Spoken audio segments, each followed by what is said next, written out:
Welcome back, mother lovers, to another episode of Last Call at McLaren's, the How I Met Your Mother podcast. I am Josh, and I am joined, of course, by my awesome co-host, John. How you doing, man? Dude, I'm doing great.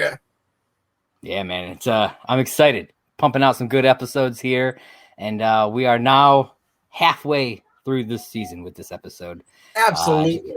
If you guys haven't been paying attention, if you're just randomly clicking on YouTube videos, you may not know, but we are talking Season 1, Episode 11, The Limo. That's right. Probably one of my least favorite episodes of How I Met Your Mother ever. Really? Wow. Besides the music in the episode, there's not much about this episode that really makes me want to watch this one. I'm curious if it has anything to do, because this is the first and one of the very few episodes that does not have an A and B story. That's true. It's just the one story. They're inside the limo. We barely get to see anything outside of that. You know, it's a very almost true nothing. Statement. Yeah, like we don't get to see like almost anything from any of the parties. You know, all of that stuff is just kind of glossed over because it's about their time together as opposed to what's that is happening. true. It's about the build up to the new yes. So I wonder if it has partly to do with that. I'm curious about that. But yeah, we are here with episode 11, and I'm excited to talk about it. What I found interesting about this episode came out December 19th of 2005. So there was a 3-week break between episodes 10 and 11.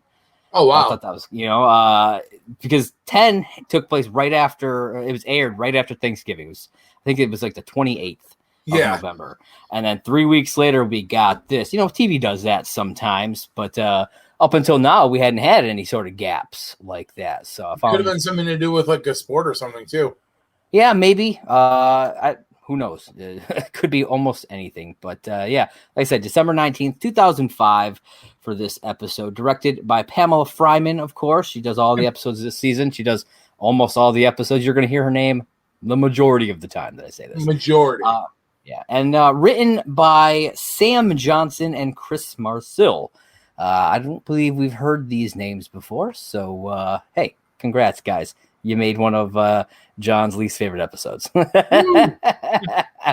The summary for this one, it's New Year's Eve, 2005, and Ted rents a limo for him and the gang and plans out the ideal way to ring in the new year. Unfortunately, things don't go as planned. As they rarely do, right? I was going to say, this show, I don't think anything ever really goes to plan for them. That seems like life in general. That is a true statement. So, as usual, I have some side notes before we hop into all the stuff going on. This is, like I said, one of the few episodes that is not only doesn't have an A and B story, but it's also one of the few episodes where we do not see the gang in any of the apartments or in McLaren's bar. I was going to say, they're not even in McLaren's in this one. Yep, like we see the outside of it because it's at the very beginning. They're waiting. But yeah, we do not see them in any of those places at all. And also, director of photography Chris LaFontaine won an Emmy for outstanding cinematography for a multi-camera series for this episode. Interesting. So this episode is an Emmy-winning episode, John. Yeah. Interesting. Maybe that's why I don't like it. Yeah, maybe. I don't know. I mean, it's also a milestone for other reasons, though, too. This is the episode that brings Ranjit back to the show. Yes, it's the first time we see Ranjit. It's the first time that we find out that Bernie has a real asphyxiation for like Bon Jovi.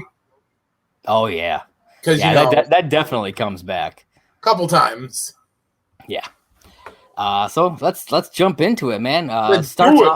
Future Ted starts off telling his kids about this great idea for New Year's Eve 2005. Which apparently, as he states, cost him half his Christmas bonus. Now, as soon as he said this, I'm like, fuck you, man. Must be nice to be able to get a Christmas bonus big enough to where only half of it is what cost to rent out this limo on New Year's Eve. You know what I mean? Like, damn, bro. Like, come on. He's over here saying, oh, it costs half. Like, as soon as he started the line, I thought he was going to be like half his paycheck. You know what I mean? because that could hurt. You know what I mean? It's like that's eating into your normal amount of money. But he's like his Christmas bonus. I'm like, who cares? Well, not to mention, he rented a limo on New Year's Eve with a Christmas bonus, which means he rented that last minute. Yeah. Where the fuck did you find a limo in New York City last minute? Yeah. I mean, obviously they didn't know who was going to be driving said limo, but if it had been any other season, I feel I could have believed that maybe they like called up Ranjit or something, but they didn't even know who was going to be driving the limo. Well, Ted did. No, because they were all surprised by it because they were all like, I didn't know that you were driving a limo now. Oh, yeah. Because before he was a taxi driver in the pilot episode. Yeah. So we wind up outside of McLaren's bar, and Ted is picking up the gang in this limo that we're talking about. He tells them the plan, and the plan is to attend 5 parties and pick the best to ring in the new year. Now, Barney makes a comment about an Evite that he sent out for a party in his pants. Yep. That was definitely very Barney-esque. And this is something we'll actually be covering in Barney's blog at the end of this episode. So stay tuned for that if you are excited. Especially, obviously, if you're listening on the podcast, you're not going to see the visual, unfortunately. But, True. We'll talk about it, and hopefully it'll be... I'll try to use very descriptive words so that you can understand the picture that I am looking at, because I haven't even seen it yet. Like package. I don't know. Jack Package. That's what they call a throwback, kids. Anyways, so they head over to party number 1, and that is where they are picking up Ted's date, Mary Beth. Mary Beth. Yeah, as they're on their way there, Barney says he has a new mix CD, and he calls it his Get Psyched mix. Yep. Yeah, man. I remember back in the day making mix CDs. Oh yeah. Yeah. Well, it's really funny because I'll talk about this when we get to it later on. I made a duplicate version of the Barney's Get Psyched mix for when me and you used to do car rides places. Yeah. And I gotta say, it works. Oh yeah, man. Absolutely. He was definitely onto something.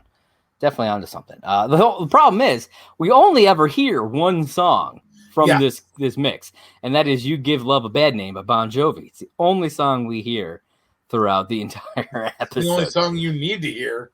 That is true. That is very true. That opening line, man, that just pumps my blood every time. Absolutely. So as they head out, the driver of the limo rolls down that back window there and reveals, as we said before, it's Ranjit. The first time we've seen him since the pilot. And now he's driving a limo. He's got to make his money somehow. He's got a family. How Mary Beth is like, you guys know him? Or no, Robin. Robin. Oh, yeah, that's Robin. That's Robin. She's like, you guys know him? And they're like, yeah, long story. Long story. And I love how they just it's because she was not involved because it had to do with them going to her house. Yeah, and so obviously Ted didn't want to tell her that story. No, but I think it's really funny. Yeah, absolutely. So Robin reveals that she made plans with her boyfriend, Derek. We learned about him in the previous episode. He is the 100 millionaire. So she takes off. And I was thinking about this. Why did she bother getting in the limo with them in the first place? Why was she even there waiting? I was thinking that. Well, she said Derek was in some meeting. Well, that happens later. Because she leaves to go meet him. Oh, yeah. And then when she shows back up, it's because he's still in Connecticut. Yeah. But it's like, if you were leaving, like going to meet him, why did you bother? Like, I could understand maybe waiting with them until Ted got there. But so that she could say goodbye. But why did you climb in the limo and everything? Maybe she just wanted to hang out. Maybe it was cold outside, man. It is, December 31st. I mean, I guess she was literally there for like 2 minutes, maybe. It just seemed odd because then she just leaves. Are you saying it seemed unnecessary? It did. It seemed unnecessary. And then so they head to party number 1, And 30 minutes later, they get back in the limo. We don't see any of the party. Mary Beth is with them, and she is a hugger, John. She is a big hugger. Now, have you had any experience with people like that who are just like huggers like that? Because I feel like I see that on TV a lot, but I don't think I've ever experienced someone who's like that level of hugger. No, I don't think I've ever met somebody who's that level of hugger either. Yeah, and I'm sure there's people out there, but I'm sure. I just don't think I've ever actually met one. And Barney has brought a friend as well named Natalia. Yeah, and guess what, John? We're never going to see her again. I'm just saying. You never see her or Mary Beth ever again. That is it's true. Because they probably fucking killed them. So this was a horrible fucking New Year's Eve for both of them. It really was. One, I mean, not to spoil the episode, because, whatever. But, one gets drunk and passes out in the front seat of a limo with a stranger. Yeah. And then the other one pretty much gets treated like a piece of shit and finds out Ted's still in love with Robin. I mean, yep. Hello. During this portion in the limo, Lily starts complaining about her shoes. Yeah. And Ted says there's no turning back, and she's going to have to deal. Both of these things will come back later, so keep your ears and eyes open. Bugs me about Lily bitching about her shoes. You're going to go out for New Year's Eve. You're going to be away from your house and shit like that. Yeah. Why would you not have wore more comfortable shoes to start? Or just brought some with you, left them in the limo. You know what I mean? That. Because, they were literally gone for a half an hour, and that's it. And she's already complaining about the shoes. So it's like, first, have you never worn these shoes? I don't wear shoes like that. So maybe, some of our women viewers out there could tell us, inform us. Is this really something that happens? Like, you go a half an hour in these types of shoes and like, nah, I'm done. Why bother wearing them? I don't know. But yeah, I mean, they have their own limo.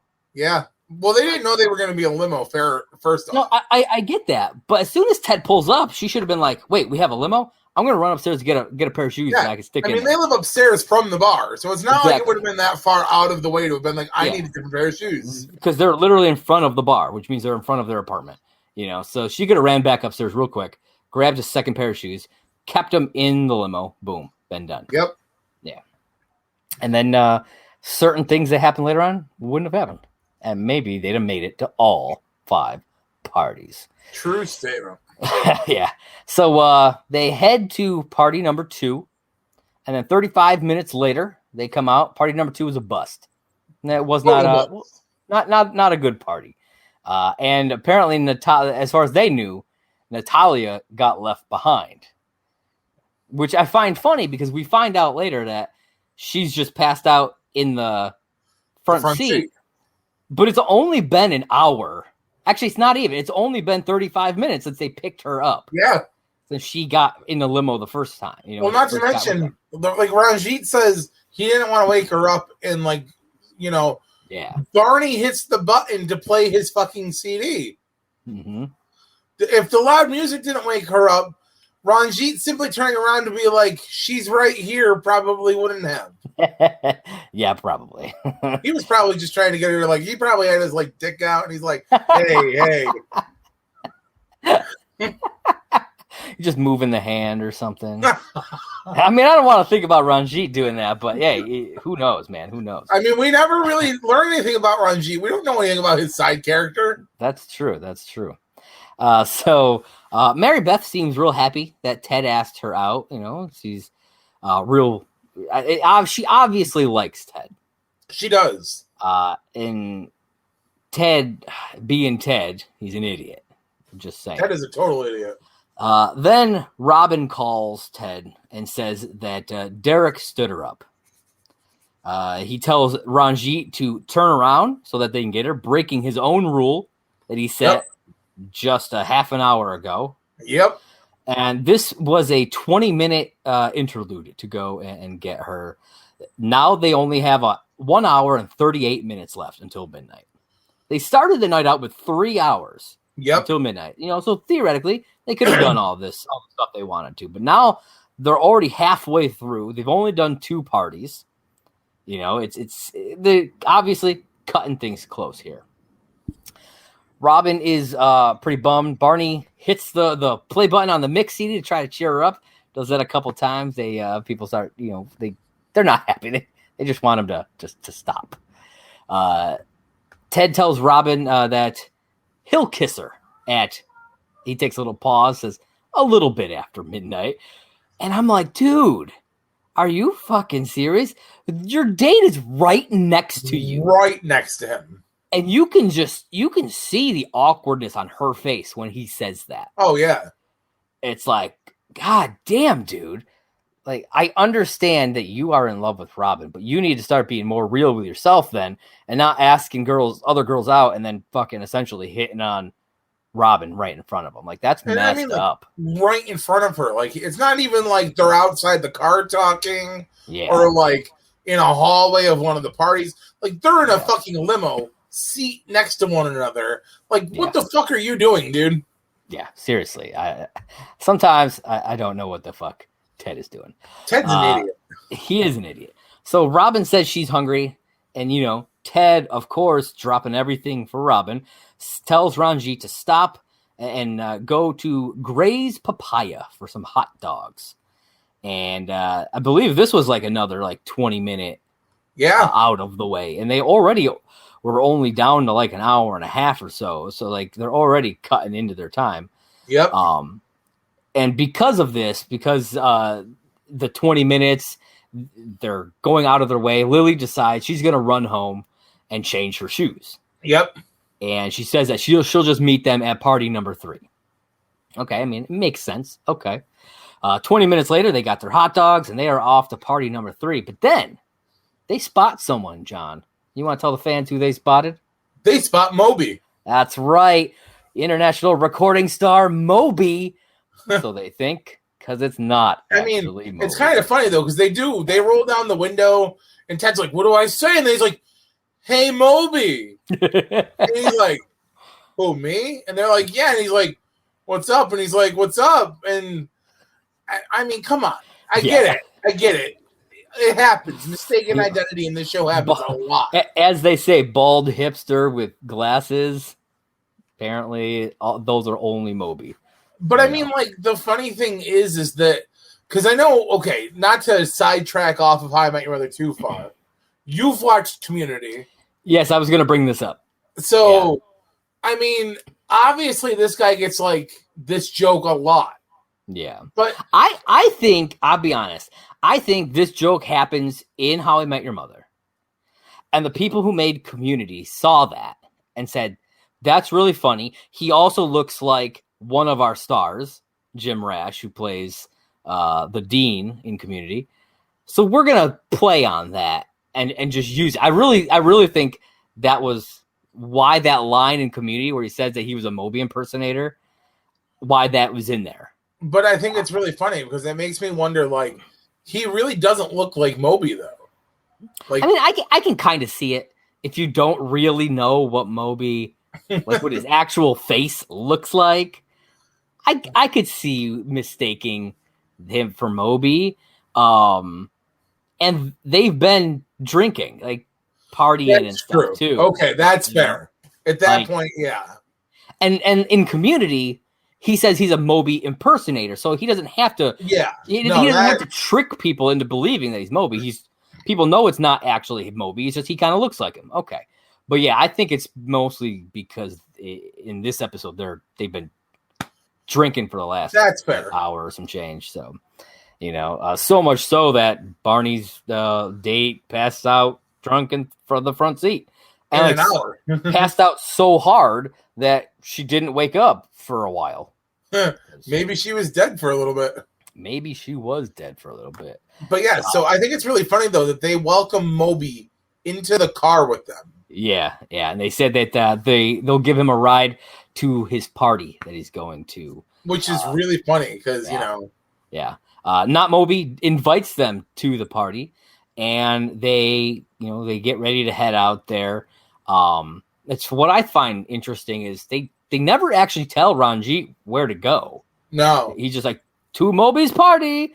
Now, I assume that in the time that we don't see, he had to have told Ranjit where it was. Yeah, but that's what makes things weird, because from what we find out in a little bit after this, he's got to be the one to tell Ranjit where they're going. Yeah. Ranjit has to have one of the cards like Ted has, because Ted just simply goes to party number 1, and Ranjit's like, to party number 1. Yeah. So when he tells him this, how does Ranjit not realize party number 3 is Moby's party? No, it's party. Is it party? Yeah, it is party number 3. Yeah. I don't know, man. Who knows? But Marshall, he tries to get in hold of Lily, can't, because the circuits are jammed. Is that still a thing? I mean, it's weird though, because it was a cell phone. Yeah, they don't run off circuits; they run off a satellite.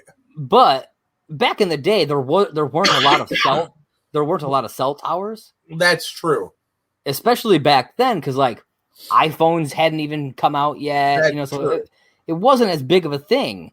So like the quote unquote circuits could get jammed because there'd be too much going on. But I don't think that's like, because like there's so many fucking towers everywhere now. Everywhere. I don't think that's a thing. So kids, circuits getting jammed. That used to be a thing. Because like I know that was a thing back in the day, because I remember that. But I'm like, I don't think I ever had that problem. I don't think I ever have. I don't think I've experienced that in years, because they've had so much, growth in that industry. So he leaves to find Lily, because it's been over 20 minutes, and he can't get a hold of her, and he just says he'll meet them at party number 3. Party number 3. And so, that's the thing. Moby's is party number 4, because Marshall goes to party number 3. No. Yes. Or Lily thinks that's where she was going. Yes. And she went to the wrong place. But so they leave to go to Moby's party. Moby, he's complimenting Barney's mix CD. And he shows off.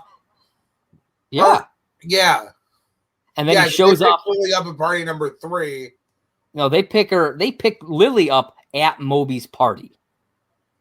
Yeah. Because she's there. So, in the car though, like I said, Moby compliments Barney's mix CD, then shows off the gun that he has, apparently named Janice, which I thought was funny. And I thought about something in this scene. I feel like later seasons Robin would not have been as scared as she was in the car. Well, I feel like she would have been maybe like impressed, like, oh, that's nice. Let me see it. Things like that. You know what I mean? Because like we see that later on. And I thought that same thing when I was watching this episode. Like, from what we come to know of Robin, I don't know why she reacted the way she did.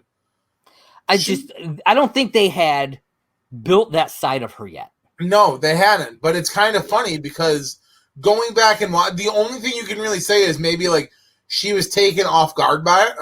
Maybe, yeah. I mean, it's a random dude who's they find out is not Moby with a big ass gun in the limo. They don't know what this dude's gonna do. Well, and I love how like this whole scene breaks down so fast too, because then they're like, like, oh, I thought you were Moby. And he's like, no, and he's like, but when I said hey Moby, he's like, oh, I thought you said hey Tony. Yeah. He's like, so your name's Tony? No. So it's like, I find hilarious all the way around that, and then like you don't really find out his name in this scene. You don't find out until Marshall comes back. Yeah. But I was just like, God damn. Yeah. It's a wild little scene. It's not that long, but there's a lot jam packed into it. Yeah. So then they arrive at Moby's party. They decide, they're not gonna go in. And then Marshall's phone starts to ring. He had left it there in the limo, and it's Lily. Yeah. And apparently she is upstairs at not Moby's party, because she's talking to them, and then she realizes, she sees who she thinks is Moby come in, and Ted's like, that's not Moby. You gotta run. And then she's like, wait, is that a gun? Yeah. And then she gets the hell out of there, and right there. So, she thought she was going to party number 3, but she read the card wrong and actually went to party number 4. And Moby's party happened to also be party number 4. Yeah, it gets real crazy in here. But Barney also realizes that his mix is gone and that not Moby took it. Yeah, that fucking guy, man. That fucking guy. He left the case, but took the CD. And it's funny because the CD was in the CD player. Yeah. Which means he popped it out of the CD player without anybody noticing. Without anybody noticing. And just pocketed it and took off. Yeah. Well, and that's what I think is funny is that, like, Barney checks the case. It's like, why would it have been in the fucking case?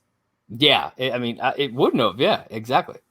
But then the limo blows a tire. It's like, man, nothing can go right with this night, you know? It's just, everything is literally going wrong. And I find it funny because back at the episode with the coat check girl, her and Ted talk about like holidays that you think are going to be fun but are never fun, and New Year's is one of those. That is a true statement. Yeah, and you know, Ted is so gung-ho about trying to make this night fun when he has already admitted on the show that this is a holiday that is not ever fun. Not to mention, he's got a date who's completely interested in him. Oh, yeah. And he's trying to fucking impress Robin at the same time. Yep. And it's like, dude, and I mean, not to quote a future episode here, but unless you're going for the fucking belt, you're going about this all the wrong way. Yeah, yeah. It's true, man. It's true. He's so oblivious to it all. And, you know, it's something that bites him in the ass multiple times throughout this series. So while they're, you know, in the limo, Barney's throwing a little pity party because he lost his mix CD. And Robin, you know, was telling him to stop. And then just starts singing You Give Love a Bad Name along with Ted. You know, they just start, like, Ted just squeezes his way in there. And they just start jamming out. And it's obviously uncomfortable for Mary Beth. Yep. And so much so that she stands up to go out of the sunroof to get some air, as she says. And Ted joins her, and this is where she just comes out point blank and says, "How long have you been in love with Robin?" Yep. Yeah. He tries to deny it. But call Ted on his BS with this whole Robin journey. Oh, yeah, man. Like I said, he tries to deny it, but it's obvious. And I mean, they made a TV show 9 seasons just to fucking have him end up with the fucking bitch. Like, it's true. Like, and she even says, you know, it's obvious Robin's into him too. And he's like, "What, really? Like, come on, man." Like, really, dude? Like, you're saying that to your date. And that's what I'm saying. Like, you obviously found this girl interesting enough that you wanted to take her out on a date on New Year's Eve, which is one of the most romantic holidays. Yes, it might be a fucking pain in the ass, but it is a romantic holiday. You know, most likely it's going to end up with at least a kiss, if not a, maybe a, snuggle party afterwards. I'm not saying women are going to put out, definitely, but, you know. And then here's Ted Mosby, who's like, gee, let me impress Robin some more, because maybe it will benefit me, even though she's got a boyfriend who's a fucking, multi-millionaire. Yeah, I wholeheartedly believe that the only reason he rented the limo, came up with this whole 5-party thing, and even invited Mary Beth is because of Robin. He wanted to impress her. He wanted to impress her with this great evening. And I think because Robin is in this relationship with Derek, I think he kind of wanted to. I think he was kind of trying to make her jealous. Yeah, and it obviously backfires on him, you know. So she heads out. Mary Beth, she takes off to head over to a friend's party that's nearby, and there is only now 19 minutes left to midnight. And all seems lost. Lily, you know, she hops up out the sunroof and she just starts yelling for Marshall. Like, Marshall! She's like, I'm gonna call Marshall. And she's just like yelling. It's funny because at one point, she makes the comment, I wish Marshall would call, or I wish I could get a hold of Marshall, or something like that.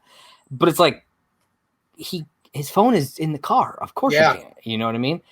But then when he shows back up, he says he tried to call, but so he must have borrowed somebody's phone or something, because he says that line. Because like I had it written in the notes originally. I was like, well, this doesn't make any sense because his phone's here, so she couldn't call him. Because she's like, the circuits are jammed. I'm trying to get a hold of Marshall. The circuit. Well, it's like you can't get a hold of Marshall because his phone's in the car. Yeah. But obviously, I think the simple answer is that he just borrowed somebody's phone, even though they don't say that. Well, I mean, landlines and telephone booths were also a thing at the time. So I mean, that's true. That's very true. So like I said, 19 minutes left. She's yelling for Marshall. Robin reminds Ted that they have a deal to kiss at midnight. And then Robin gets a phone call. And it's Derek. And he's coming into town. He cut his meeting short, and he's coming into town. Ted and Barney both squeeze out the sunroof then. Look, only skinny people could do this, man. Yep. You squeezing through that sunroof. As a fat guy, I don't even know if one of us could by ourselves squeeze through that friggin' thing, let alone have three of us squeeze through that thing. Like, that's not happening. But Barney is telling Ted that he needs to give it up. And all the while, Lily is still yelling for Marshall. Then while this is going on, in the distance, we hear Marshall yelling for Lily. And he comes running out of the fog, triumphant. And apparently we find out he went to party number 3. Yep. Because he was looking for Lily. She wasn't there, obviously. So he went to party number 4, which was not Moby's party. And he thought he got there. He was like, I met Moby and he signed my shirt. Yep. And he pulls the shirt down. This is where we find out what not Moby's name is. Apparently his name is Eric. I mean, possibly Eric. I mean, we're going to go with it, Eric, but Yeah. It's very possible he just wrote Eric on there. Who the hell knows with that guy? But yeah, it's going to be funny when Marshall takes that shirt off and takes a look. He's like, who the fuck is Eric? Well, I mean, like I said, there is a lot of times on this show where they think they've met a celebrity and, like, it's not. Like, Robin thinks she brought Neil Diamond, or not Neil Diamond. There's the episode where she thinks she's got the celebrity in her bedroom, and, like... Oh, yeah. He comes out, and it's not who she thinks it was. Yeah, that's right. Marshall also reveals that he found Barney's mix CD at the party. It was playing, and he swiped it back. Barney was just ecstatic about that. Then Marshall also says he went to party number 5. So in that entire time, Marshall walking, because he's a big walker. We find that out in later episodes too. Went to all 3 of the last parties. Yep.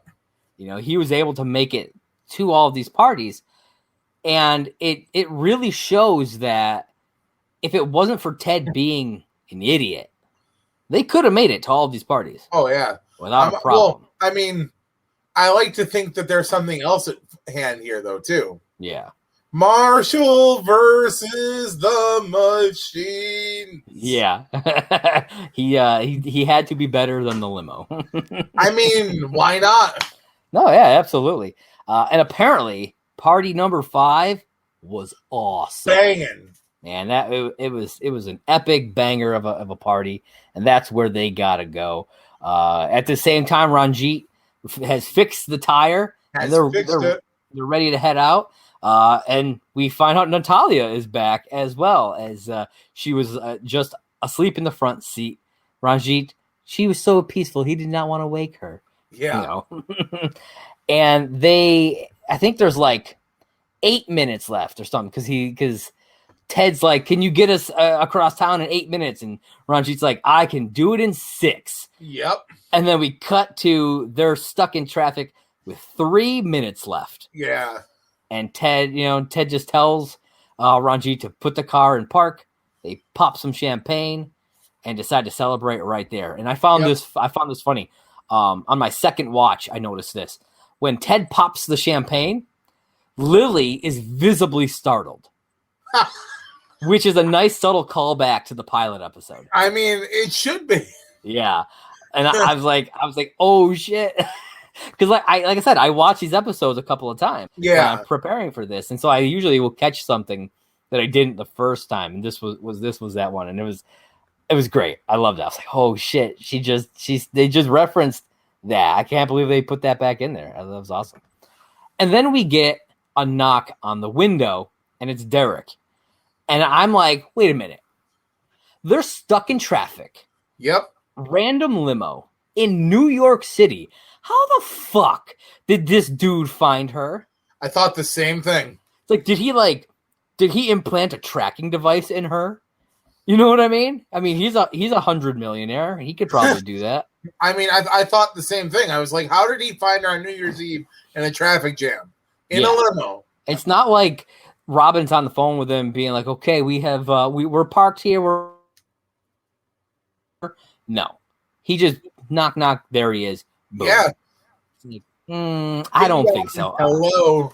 I don't buy that. Motherfucker's a vampire. I don't like it.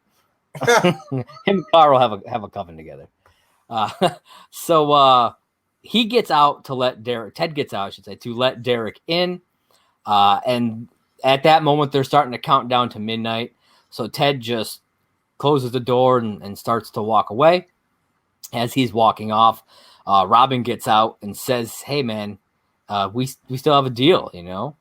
And then her and Ted kiss, and I'm like, I understand that you had a deal, but your boyfriend is literally in the fucking car that I'm assuming that you just kissed because it was midnight.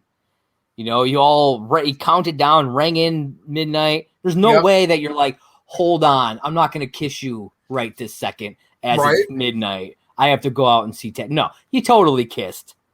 And then you went out and made out with fucking Ted and then went back to the limo. I'm like, that's fucked up. Both her and Ted did some fucked up things to their dates in this. You know, one of the things I noticed watching this episode, and it's like in this moment specifically that kind of irritates me. Yeah. Ted gets out of the car and he sets his glass on top of the limo and then walks away. To not do an open container law. And I get that. But now Ron G is going to go to pull it away and that whole glass of champagne. Nope. If you watch closely, when Robin goes to get in, she grabs the glass. Does she? She does. No, I didn't notice that. Yeah, she totally does. I saw it. I was like, oh shit, that's a nice little tidbit. Another interesting tidbit right before the end that I wanted to bring up to you. When Ted, I don't know if you noticed this. I don't think you did because you probably would have said it. When Ted and Robin share that kiss, the background music that's playing as they kiss is La Vie en Rose. No. Yes. And for those of you unaware, this is the first song that Ted hears Tracy sing in season 9. She plays it. She plays it. Isn't she singing it though? I think she is. Yeah, I think she's singing it. But yeah, this is that song. So it's kind of like Ted and Tracy's song. You know what I mean? Man, those motherfuckers. And they played the background music was that. So they had that fucking shit planned out. Yeah. See, I guess like it's the small nods like that when you catch that kind of shit. Yeah. It kind of foreshadows the ending of the show even more. Yeah, absolutely. Wow. It's insane. Yeah, just like I was like, holy shit, really? And I had to go back and I was like, yeah, there it is. There it is. And then, like I said, Robin heads back to the car, takes the champagne off the car, and Ted just walks off into the night. And that's the end of the episode. So, John, I know that you said that it's one of your least favorites, but after conversing about it, any change of feeling? No. Okay. But I mean, thank you for at least asking. Yeah, man. I'm sure you're going to go back and try to hear that background music now. I am. I'm definitely going to check that out tomorrow. Yeah. One of the things that really just upsets me about this episode is like there's blatant disrespect from Ted. There's blatant cheating from Robin. Yeah. They wonder why shit doesn't work out for either one of them. They're both pining over each other for years. And I think it's one of the big things that really upset me about like when this show finally came to an end was that they decided to pull the fucking Robin card back out. Like we waited 9 fucking years just to find out who Ted's wife was going to be. Yeah. And in like a snap of a fucking finger, they're like, oh, no. Tracy's not the major fucking focus here. It's his love for Robin. Yeah. And oh my God. I remember the first time I watched it, I was like, what the fuck? What the I know. Fuck? I think the majority of people were not happy with the ending, which, I mean, it'll be a while before we get there, but I'm not one of those people. Like, I get why people are mad about it. I totally do. But it never bothered me. Like, you know, we got to spend, you know, some time with Tracy. We got to see where it went. But I mean, if you watch the show, it was always about him and Robin. No, I mean, and I get it always was him and Robin. You know? I think they just wanted some more, like, at least like a good half a season to see their like love really just kind of like come to fruition. No, I get that. I do. I absolutely understand wanting more time with her. But it's like people. It's just people who were really angry that he winds up with Robin. Well, what have you been watching for the last 9 years? Like, it was fairly obvious that she was who he was meant to end up with in the long run. I guess I just feel like, I guess for me personally, the way I always seen it was, and I still do, is that they gave us 9 years of him pining over Robin. I just kind of, even if Tracy was going to die at the end, they could have done it where, like, we got a season of, like, because they really crammed their entire life into like a half an hour episode, and then at the end of that, we're like, I mean, we get bits and pieces throughout all of season 9. Yes, you know, because they give you little flashes here and there throughout the entirety of season 9. But yes, then the final episode, that final like hour episode, they just jam everything. Which I get. I do get why people, like I said, I totally get why people are mad about it. And this episode wasn't just that mad because I was like, she's gonna die. I knew she was gonna die. Yeah, you know, before it happened, we could actually figure it out somewhere around like season 7 that was probably the way they were gonna go. And for anybody out there watching who hasn't finished the series, I'm sorry, but we have said multiple times on this podcast that we do not hold back on spoilers. No, so there it is. Sorry. Well, I mean, there are times where, like, yes, we're in season 1 and we're like halfway through season 1 at this point. Yeah. But there are times where you've just got to foreshadow and talk about something that happened in a future episode. Absolutely. Because it holds its hand so well. Yes. Absolutely. But now it's time for something Josh likes to call Barney's blog. Barney's blog. Right. It is there. Read it now. That's right. Suit up, bitches. It's time for Barney's blog. And this one is titled Party Alert. And it was posted Tuesday, December 13th of 2005. Now, real quick, including this, the last at least 3 Barney's blogs that we have done have all been posted on a Tuesday, which I found interesting. I'm curious if it was, do you remember what day of the week this show aired? Was it on Mondays? Because if it was on Mondays, it would make sense that they would then put the blog on Tuesday. You know what I mean? I believe it was a Monday show. That would make sense why there's a lot of Tuesday postings. So like I said, it's time for Party Alert. And there are 2 things going on in this entry of the blog. First off is during the episode, Barney talks about an Evite that he sent out to everybody for a party in his pants. And we get to see that Evite. And for those watching on YouTube, here it is. At the top, it says New Year's ball drop. It has a picture of Barney. It's from his, like, just below his neck to, like, just above his knees. Because in the episode, he's like, and those are my real pants in the picture that he said. Yeah. And it's like, yeah, I mean, his pants are definitely in there. And it says, host Barney Stinson. Location, my pants. When? Saturday, December 31st, 10 p.m. Everyone's invited to a New Year's party in my pants. Ring in 2006 with a bang in the city's hottest location, my pants. You bring the bubbly and I'll supply the champagne flute in my pants. Sorry if you're lame and you miss it. For when it comes to my pants, the more the merrier. Peace out, and I'll see you in my pants, Barney. Yeah, and then there's like a guest list thing on the side. It's like who's coming to my pants, and it's got all kinds of stuff in there. So it's like, I'll be in your pants, Barney Stinson, the organizer. I'm tedding out. It means, you're not showing up.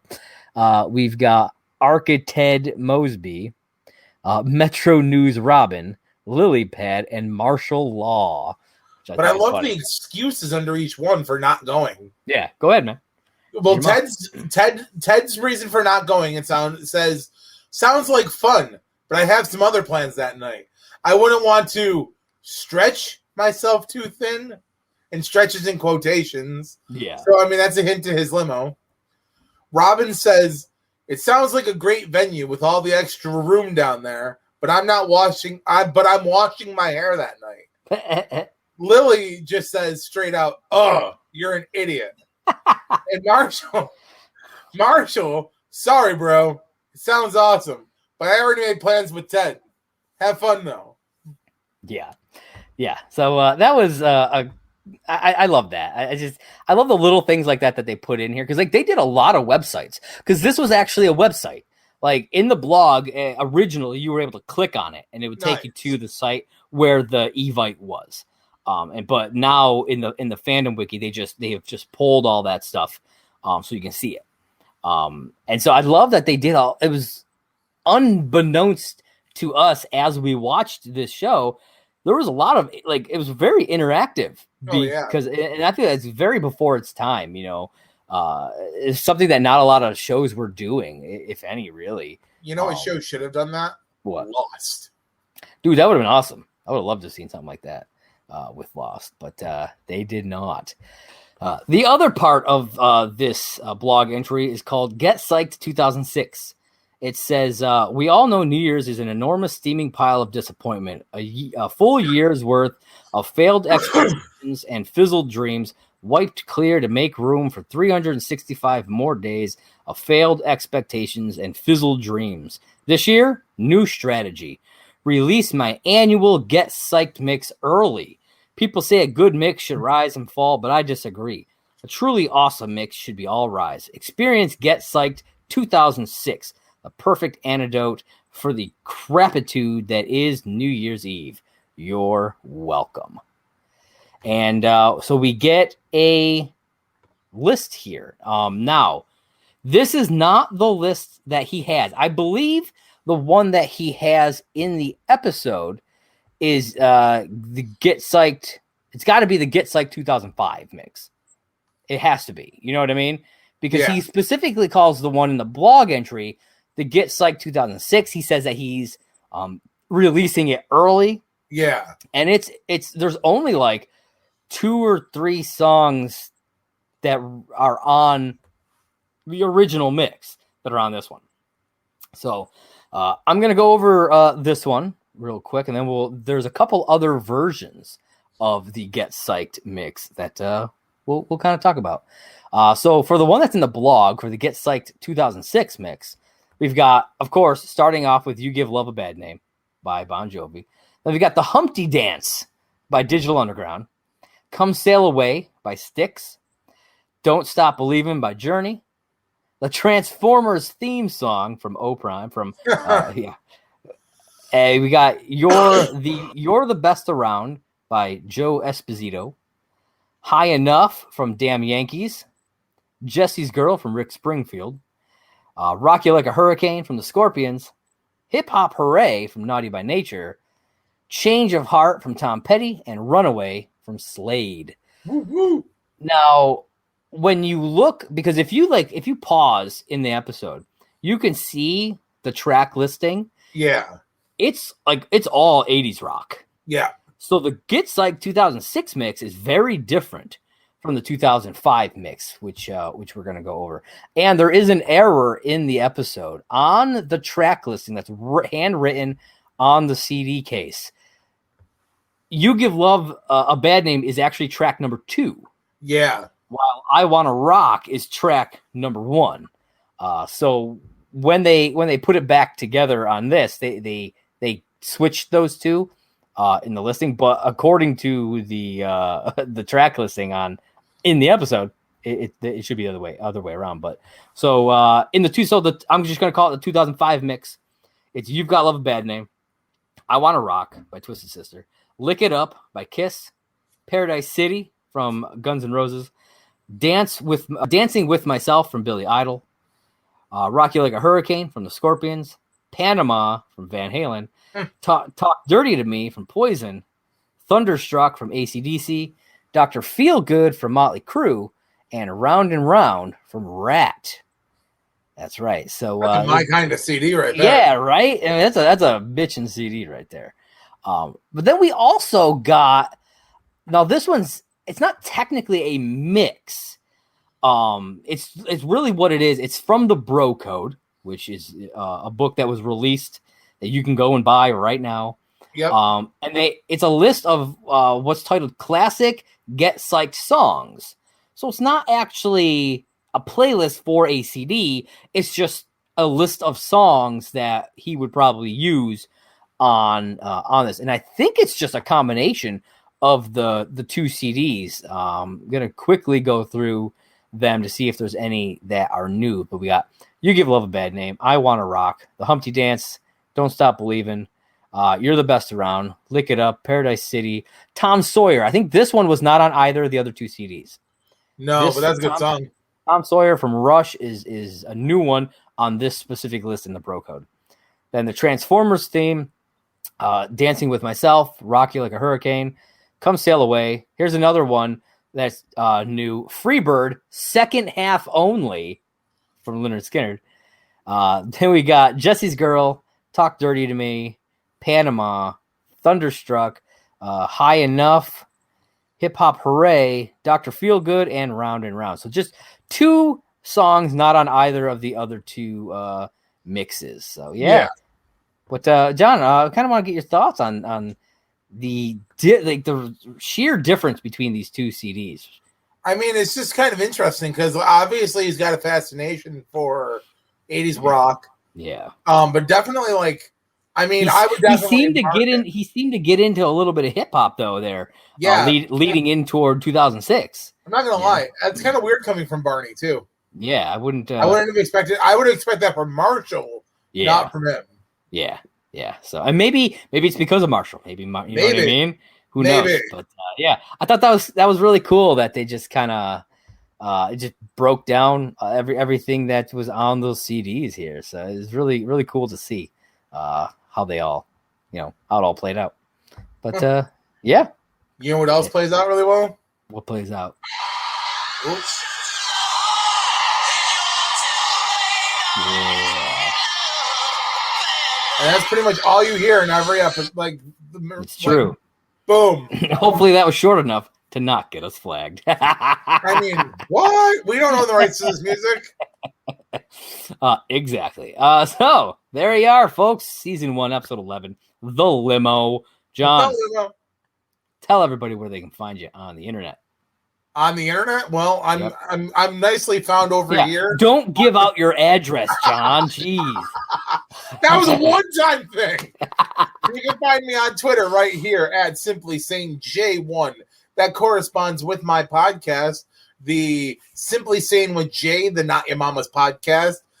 Just put out a new episode. When this releases, it'll have been 2 weeks ago. So hopefully a new one will be coming soon. That's pretty much me. I'm on Twitter. I'm on Facebook. You can find me there. Right. You want to find me any other way? I mean, send smoke signals, send a carrier pigeon, write a letter, email. It's there. Josh, tell all the nice people where they can find you. You can find me on Twitter at JP Raynor. That's JPRAYNOR. And also right down there at Movie Blog Merc. That is the Twitter page for my site, Merc with a Movie Blog. Also, you can check out me and John together on our wrestling podcast, Off the Ropes with John and Josh. That's at Off the Ropes JJ on all our social medias there. And of course, be sure to check Last Call at McLaren's out on Twitter, right down there at the bottom. That's true. At Last Call HIMYM. That's Last Call HIMYM. If you're watching this on YouTube, on the Merc with a Movie Blog YouTube channel, be sure to hit the like button, smash that subscribe button, and click that little bell so you get all those notifications. Yeah, I don't know if it's going to be anywhere else, whatever. But, we love to hear from you guys. Be sure to send any comments, questions, anything. And as we've done in a few other episodes, if you're on like Apple Podcasts and you leave a 5-star review, we will read that review on the podcast. Absolutely. So please do that. It helps us out quite a bit. Yeah, we really hope people are enjoying this. Yeah, I hope so. So, yeah, that's it for this episode of Last Call at McLaren's. John, what do you got for him? I mean, you don't have to go home. You just can't listen here today. Sorry. That's Get out. See you later. See you next time, baby.